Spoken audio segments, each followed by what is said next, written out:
Hello, my loves. So I thought we'd do things a little different today. I know you're used to hear me, not see me, but I thought today we might change things up a little. So you see me and hear me. And you will find out what this upcoming full moon in Sagittarius is all about. I don't know, am I even looking in the camera?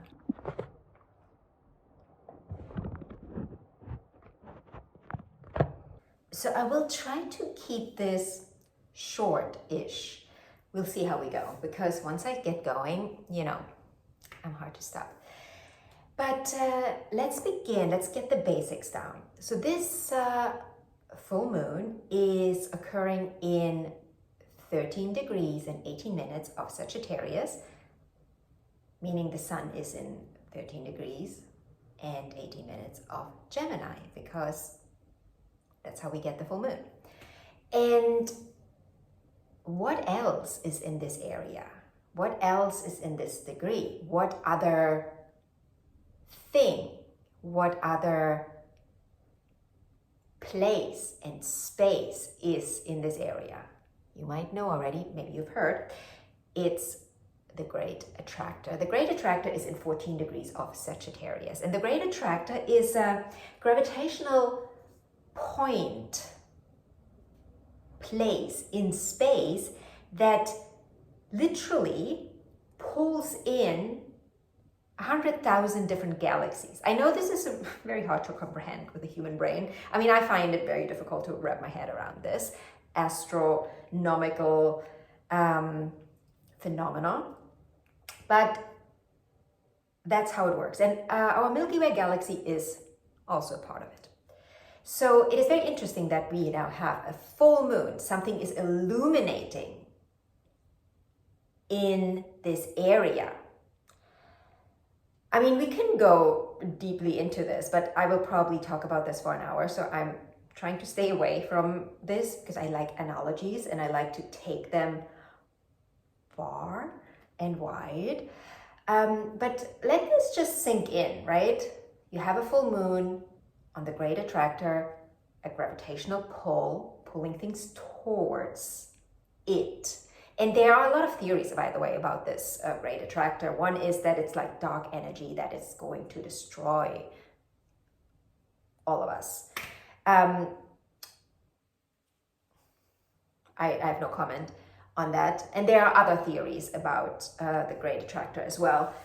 We're not here to talk about all these theories. I just want you to just think about what this could possibly mean for you in your life, because that's how I use astrology. I use it as a mirror. I want you to take it and apply it to your life and see what you can learn. What can you learn from this astrological occurrence, from this energy? And what that energy represents, right? We are in Sagittarius. Sagittarius is ruled by Jupiter. Everything is wide. Everything is expansive. Everything it's an adventure. As we go out there, we explore the world. And by exploring the world, we also explore who we really are, right? So this full moon is loosely, and by loosely I mean it's not a direct aspect, but it's a loose trine aspect to Mars in Leo. Mars is in 8 degrees of Leo right now, so there is a trine and a sextile from the sun. So the sun sextiles Mars and the moon trines Mars. And that, even though it's not direct, it's not a direct aspect, it still will have you experience the energy of wanting to push forward with something, right? That's what Mars is. Mars is how we get what we want. Venus is what we want, and Mars is how we get it.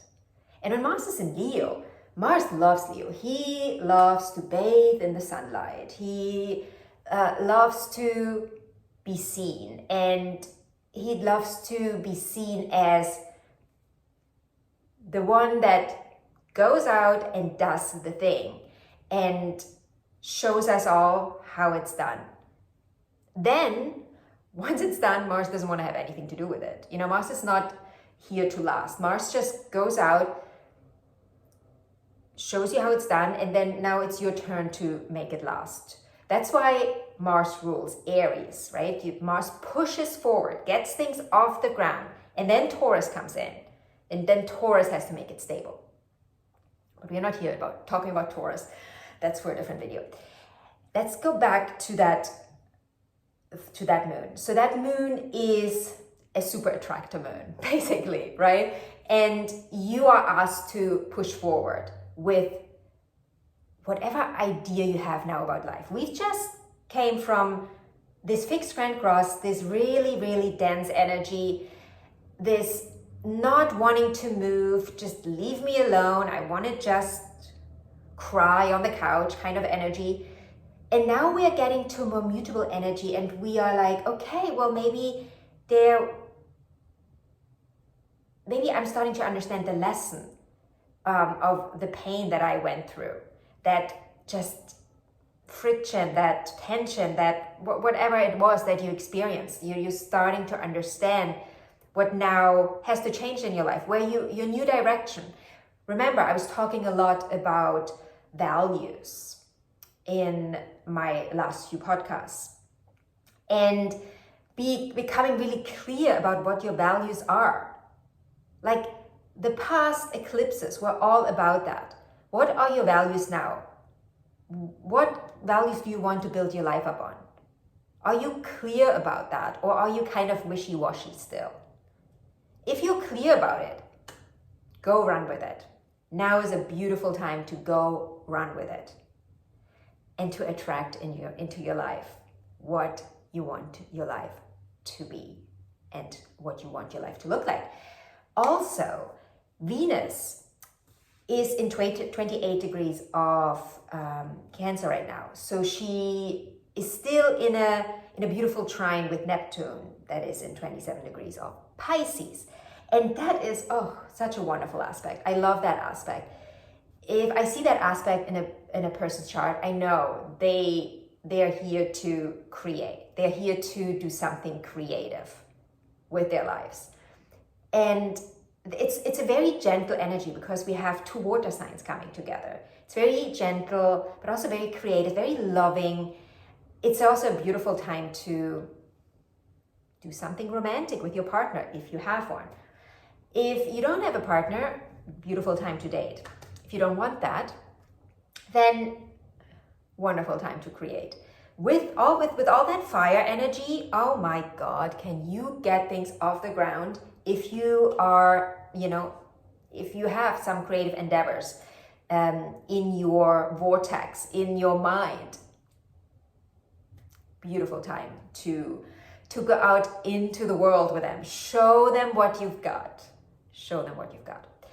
There's a minor aspect that is a little irritating, and that aspect is half square between the Sun and Venus. And that one is, it's easy to overlook that one right now because we have all that flowy energy. And you can overlook it for now.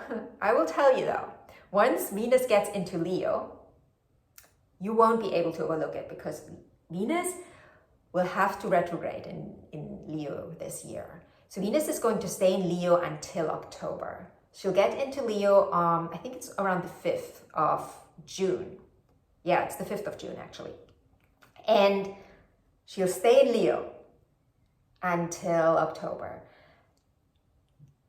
During that time, she will have to deal with that annoying thing that she has put off.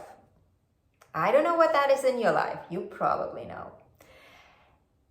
But for now, we'll just work on getting things off the ground based on our new rooted values. On that foundation that we've worked hard on in the past few months. get things off the ground, or just go out and have a good old time. Be creative, be romantic, and enjoy this wonderful little big, not little, we are in Sagittarius, this wonderful big full moon. I will talk to you later.